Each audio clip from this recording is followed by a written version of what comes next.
ส่วนผู้ที่ทุกข์ยากนะบ่มีเงินน่ะไปลักไก่ตัวนึงนะยังจับเข้าคุกยังประจานบัดลาดเข้านี่นะหู้ตัวตนว่าโกงประเทศชาติสร้างความวุ่นวายในประเทศชาตินะพวกเขาบ่กล้าที่จะเฮ็ดหยังกับเขาหน้าอายประชาชนนะเรื่องแบบนี้ว่าแท้แมนยูว่าการท่องเที่ยว5 วันมันมีการฟดฟื้นขึ้นแต่ว่าสิ่งที่ท้าทายพวกเขาจะเห็นนี่คือโรงแรมของเอกชนนี่โรงแรมขนาดกลางขนาดน้อยนี่ถือว่าบ่ได้ดีเจ๋งเกือบหมดข้าพเจ้าคำประสิทธิ์เทพวงศาสมาชิกสภาแห่งชาติจากเขตที่16แขวงเสกองเขาอนุญาตประกอบความเห็นในของเขตเศรษฐกิจอิงใส่บทรายงานของรัฐบาลมันมีหลายอย่างที่ท้าทายอาจจะเกิดขึ้นอยู่ในระยะในการขยายตัวของเศรษฐกิจโดยเฉพาะแมนเวียกงานท่องเที่ยวและก็เวียกงานแห่ธาตุสำหรับเวียกงานท่องเที่ยวนี่แมนอยู่ว่าการท่องเที่ยว5 วันมันมีการฟดฟื้นขึ้นและการขยายตัวของที่พักผ้าอาศัยนี่เพิ่มขึ้นห้านอาหารก็เพิ่มขึ้นและก็ห้านนวดนี่เห็นห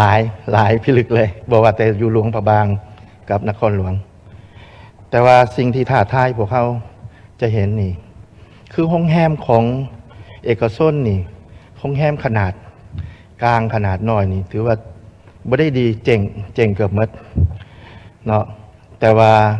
กงกันข้ามโรงแรมเรานั่นถือเซาระยะสั้น3-5 เดือนจากต่างประเทศเวลาเขาเซาแล้วแม่นในไฮซีซั่นเท่านั้นเนาะเขาเซาแล้วเขาเฮ็ดเป็นแพ็กเกจทัวร์คือเขาจัดทัวร์ตั้งแต่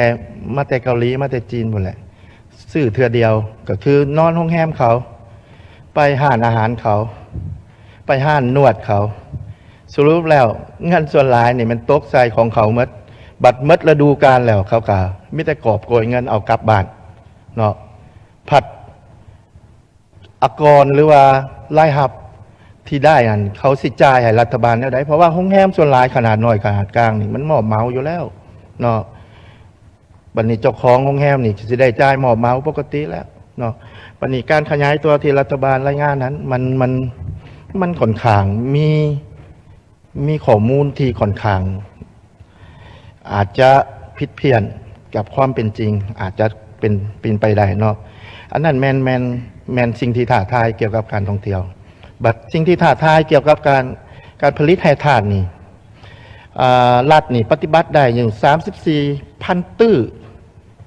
เนาะในมูลค่านี่อันอยากรู้ว่ารัฐเฮานี่ได้เท่าใดแท้มันคุ้มบ่เนาะกับผลกระทบกับสิ่งแวดล้อมเขาต้องสั่งซาดีๆเนาะรัฐได้เท่าใดแปลงทางมัดเท่าใดสิ่งแวดล้อมอีกผลกระทบสารเคมีเขาต้องไล่ไปเบิดเนาะว่ามันคุ้มเท่าใดเนาะเพราะว่าต้องเบิ่งอีกก่อนที่ขุดค้นและก็หลังขุดค้นคือประเทศอื่นนี่ก่อนขุดค้นนี่เขาก็ต้องเฮ็ดบทศึกษาสิ่งแวดล้อมสมควรก่อนสิมาเฮ็ดได้หลังขุดค้นนี่ก็ต้องมีเงื่อนไขมีข้อผูกมัดหลายอันเนาะคือเมืองบางบอนนี่คืออยู่ต่างประเทศนี่ขั้นขุดค้นแล้วเมืองที่เขาเจาะลงหันเขาปรับเป็นพื้นที่เพียงเลยเพื่อให้มีการปลูกขึ้นใส่ขึ้นใหม่ได้หมดเนาะเฮ็ดเป็นสวนสาธารณะงามหมดเบิ่งคือว่าบ่ฮู้เลยว่า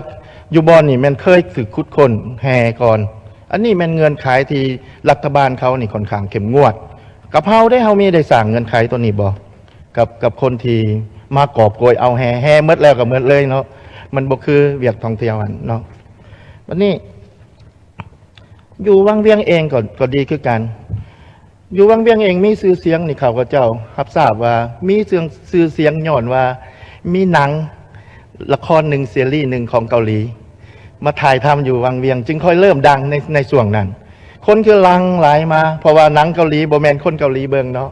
คนไทยกับเบิงคนจีนกับเบิงทั่วโลกเบิงหมดจึงคอยมาวังเวียงแต่มื้อนี่อยู่วังเวียงนี่เฮาไปเฮาเบิงนี่มันอาจจะบ่แม่นมีชื่อเสียงทางด้านท่องเที่ยวมันปนกับ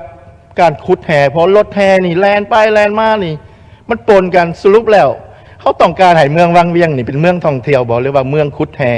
ขุดธาตุ เพราะว่าเส้นทางมันเป็นเส้นทางเดียวเลยบ่มีตัดเส้นทางเลย ที่จะว่าเลี่ยงไป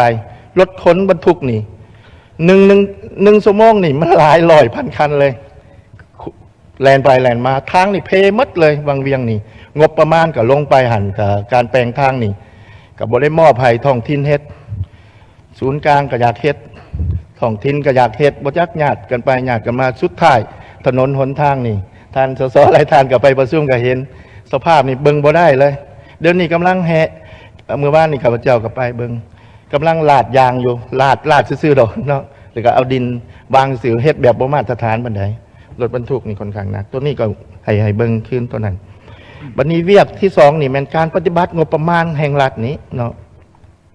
ในบทรายงานนี่ได้บรรลุเนาะและแจ้งยังบ่ทันละเอียดเถื่อเรื่องหนี้ที่ต้องจ่ายและหนี้ที่ต้องรับกันเนาะหนี้ภายในที่รัฐบาลต้องจ่ายและให้ต่างประเทศและ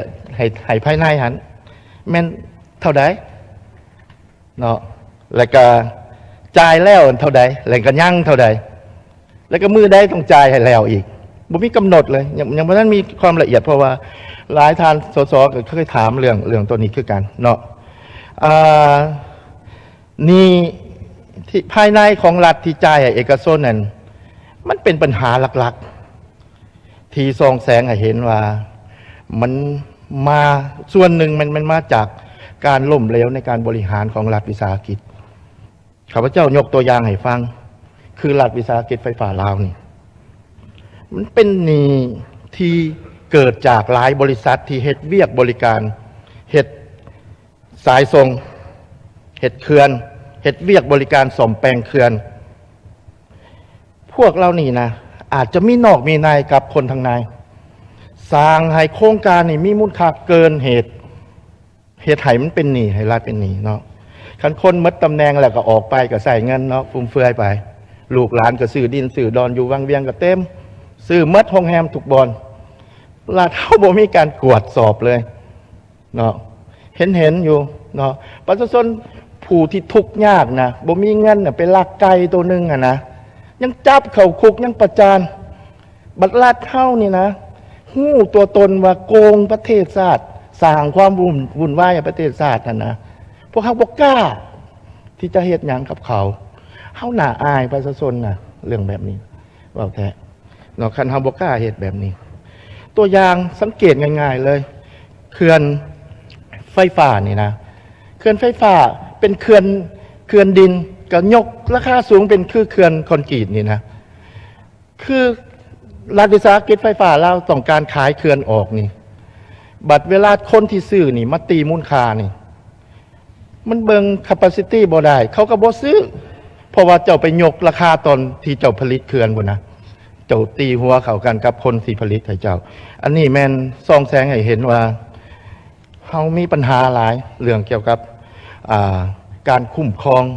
เรื่องเกี่ยวกับการสอรากบรรลวงนี่เนาะข้าพเจ้ามีเวลามีแต่สำนึกสิขอลงทะเบียนใหม่ขอขอบใจท่านประธาน